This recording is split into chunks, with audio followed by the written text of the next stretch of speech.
Hui! Our log for today is in Puerto. Katong underground river nga makita nato sa una sa libro. Wala ko nagdahom nga na-mention ka ni Adto sa atong libro. Kay atong maadto. Anyways, kining Puerto Princesa underground river di ay was professionally chosen as one of the new 7 wonders of nature. Sud sa cave atong makita ang mga major formations sa stalactite o stalagmites. Oy, na-quick learnings biya ni karon. Na-mention ni sa una stalagmites o stalactites sa school. Pero syempre, wala ko naminaw.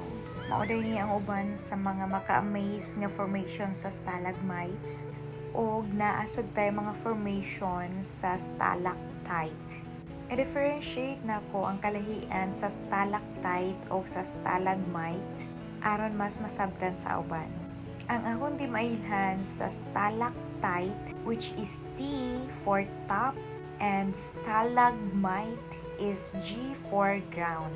Char, karon pa bitaw ko ibawan.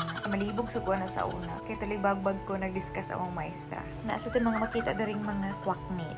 Anyways, daghan pa kayo maka-amaze nga formation diri sa sud sa cave. Pero wala na nako gihurot ani nga video.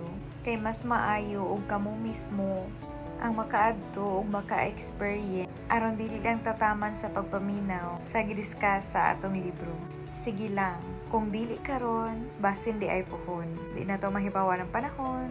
Sa una sa elementary ko, nakaingon jud ko nga, la, nindot lagi ni. Pero layo man ni. Nga basa-basa, familiarize sa mga gidiscuss sa maestra. Unya karon, wala na nako nabantayan. Nga naadtuan na di na ako ang uban. So, basin ka mo sa pohon.